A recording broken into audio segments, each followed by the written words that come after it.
जय श्री कृष्ण वैष्णव। जैसा कि पिछली बार हम अष्टयाम सेवा के बारे में सूक्ष्म चिंतन कर रहे थे और हमने पिछली बार ये चर्चा करी थी कि प्रभु के साज सज्जा सजा दिए जाते हैं प्रभु के मंगला से पहले। उसके बाद प्रभु के मंगल भोग की तैयारी करी जाती है। जिस भी जगह हमारी व्यवस्था हो जहाँ पे हम प्रभु के मंगल भोग की सामग्री को तैयार करते हों, उस जगह को सबसे पहले दंडवत करना।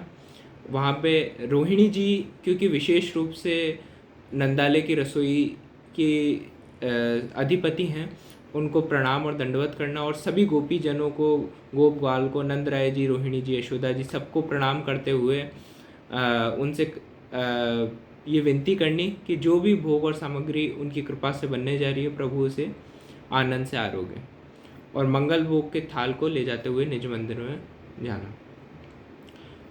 प्रभु के घंटानाद और शंखनाद 3 बार होते हैं। ये वैदिक क्रम भी होता है और श्री महाप्रभु जी ने इस सुंदर वैदिक क्रम को गोपीजनों की भावना से इस प्रकार से संचालित करा कि जो घंटानाद है और जो घंटी की आवाज़ें हैं वो अलग अलग नूपुरों की आवाज़ें हैं जिससे प्रभु जागते हैं। गोपीजन और गोपिकाओं की जो अलग अलग नूपुर की ध्वनियाँ हैं उसकी ध्वनि से प्रभु जाग उठते हैं। और जो शंख होता है, शंख एक तरीके से स्वामी जी के कंठ का स्वरूप भी माना जाता है। स्वामी जी के कंठ के आह्लाद से 3 बार जब वो करा जाता है तब प्रभु जागते हैं। और जागते से ही सबसे पहले बहुत जानने योग्य विषय है कि हम क्या उस समय 2 पल को एकाग्र चित्त होकर अपने सेवी स्वरूप के मुख को देखें। जितनी साधन की सेवा हो बहुत आनंद का विषय है, मगर ये बहुत सोचने वाला विषय है कि क्या हम हमारे प्रभु से इतना भी प्रेम करते हैं कि सुबह जब प्रभु की चादर वड़ी करे शैया जी की चादर वड़ी करते से 2 मिनट के लिए उनके कपोल को छूने की हमारी इच्छा करें। जल्दी भगदड़ में सब करना ठीक है, सबकी अपनी अपनी परिस्थिति है, मगर उस 2 पल के लिए या 2 क्षण के लिए हम प्रभु के कपोलों का स्पर्श करके, जिनके चरणारविंद को पकड़ने के लिए भी ब्रह्मादिक के लिए दुर्लभ है, उनके कपोल को स्पर्श करने का हमें उस समय मौका मिलता, तो हम उनके कपोल को बहुत ही सूक्ष्म हाथों से स्पर्श करें और उसके बाद प्रभु को सिंहासन पे विद्यमान करें। जो भी मौसम हो उस हिसाब से प्रभु को वस्त्र धराएं। गर्मियाँ बहुत तेज हो तो प्रभु को आड़बंद, उससे ज़्यादा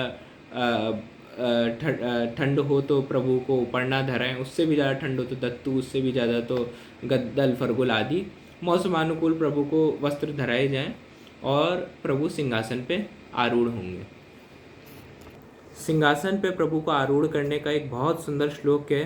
क्रीडात्मा साधन युता मृत धृत धन अक्षरात्मकम आसिथ्या गोकुलाधीशो रसा शुकृपया मयी। माने ये पूरा जो जगत है वो अक्षरात्मक ब्रह्म रूप है। इस अक्षरात्मक ब्रह्म स्वरूप जगत में ये जो अक्षर ब्रह्मात्मक हृदय स्वरूप मेरा जो सिंहासन है उस पर आप आरूढ़ हुए और अपनी क्रीड़ा को करें, जो कि मंगलाचरण में भी गाया जाता है। नमामि हृदय शेषे लीलाक्षीराब्धिशायनम लक्ष्मी सहस्त्र लीला विसेव्यमानम कलानिधि। तो इस प्रकार से प्रभु को सिंहासन पे विराजमान करा जाता है और सबसे पहली विज्ञप्ति ये करी जाती है इस श्लोक द्वारा। यदो श्री हरे कृष्ण तादृशाय नमोस्तुते, यदो श्री हरे कृष्ण तादृशम माम ही पालय। इसका मतलब ये होता है कि हे प्रभु, जिस प्रकार से आप हो मैं आपको प्रणाम करता हूँ, और जिस प्रकार से मैं हूँ आप मेरे को सहज रूप से मेरी भक्ति को स्वीकार करें और मुझे उसी प्रकार से पालें। इसका एक बहुत डिग्रेडेड फॉर्म जो हमने समझ रखा है वो ये हो सकता है कि जिस प्रकार से मैं हूँ उसी प्रकार से मुझे पालें, कि मैं बिल्कुल भी बदलूंगा नहीं। इसका मतलब ये बिल्कुल भी नहीं।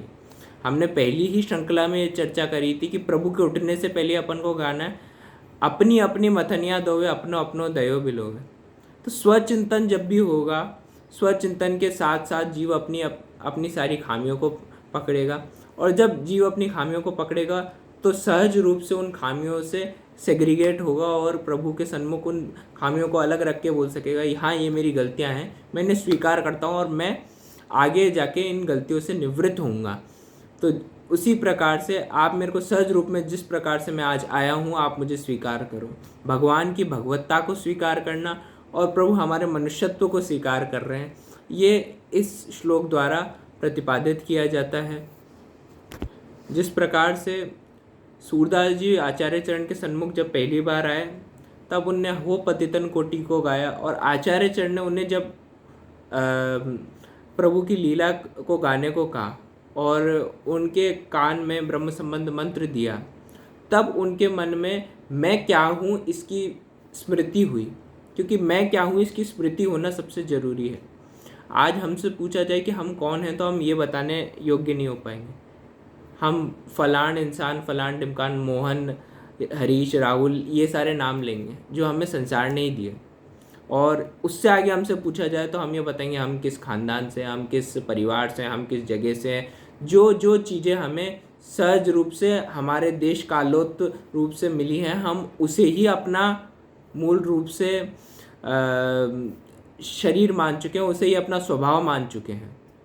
तो इस स्वभाव से ऊपर जब हम उठें, हम ये चीज़ समझें जिस प्रकार से सत्य, चित्त और आनंद 3 प्रकार की वृत्तियां हैं, जिसमें से जो आनंद रूप जो है हमें जो तिरोधान हो चुका है और प्रभु से मिलके हमें वो आनंद रस की प्राप्ति हो, परमानंद बढ़ियो गोकुल में, उस आनंद रस की प्राप्ति के लिए हम प्रभु के सन्मुख आएँ और हम हमारे स्वभाव को पहचानें।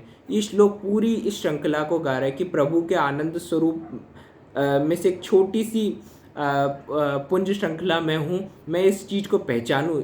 ये पूरा श्लोक ये विज्ञप्ति कर रहा है। उसके बाद बहुत सुंदर विज्ञप्ति श्री स्वामिनी जी से भी करी जाती है। ठाकुर जी से तो विज्ञप्ति करी गई, अब इसके बाद स्वामिनी जी से विज्ञप्ति करी जाती है।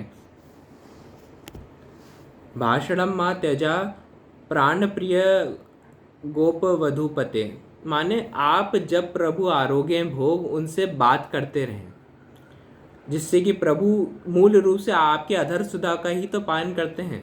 प्रभु हमारी द्वारा बनी हुई लौकिक सामग्री कभी नहीं आरोगते, प्रभु उसमें से स्वाद रस जो स्वामिनी जी का है उसको ही तो आरोगते हैं मूल रूप से।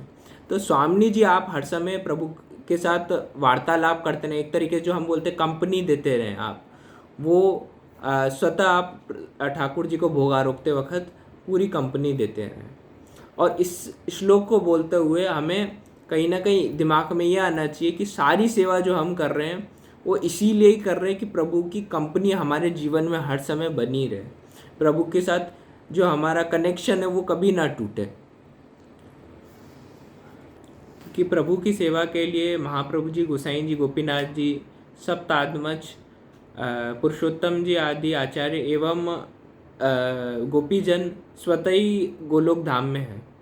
हम यहाँ पे किस लिए आ रहे हैं? हम प्रभु से कंपनी चाह रहे हैं, इसलिए हम आ रहे हैं। तो इस श्लोक को बोलते वक्त हमारे दिमाग में ये चीज़ स्वतः अपने आप स्फुटित होनी चाहिए कि जिस तरीके से हम श्री स्वामी जी को बोल रहे हैं कि आप प्रभु को कंपनी दें जब प्रभु मंगल भोग आरोग रहे हैं या फिर कोई सा भी भोग आरोग रहे हैं, उसी प्रकार से हम हमारे जीवन में प्रभु के साथ हमारी कंपनी बनी रहे। प्रभु सहज में हमसे एक संबंध बनाना चाहते हैं, मगर कहीं ना कहीं हम हमारी लौकिक वृत्ति में, क्योंकि जैसा कि हमने बोला कि हम हमारा स्वभाव ही और कुछ मान चुके हैं कि मैं गोपाल हूँ, मैं मोहन हूँ, मैं राहुल हूँ या जो भी हूँ XYZ।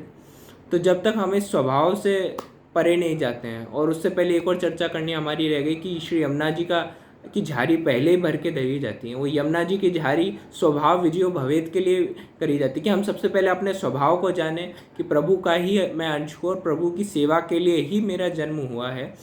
उसके बाद ही ये सारी सेवा आगे करी जा सकती है। तो आज हमने प्रभु के मंगल भोग तक की चर्चा करी कि किस प्रकार प्रभु को मंगल भोग आरोगाया जाता है। कल प्रभु के मुख वस्त्र आदि से लेकर आगे की सेवा क्रम के बारे में चर्चा करेंगे। जय श्री कृष्ण।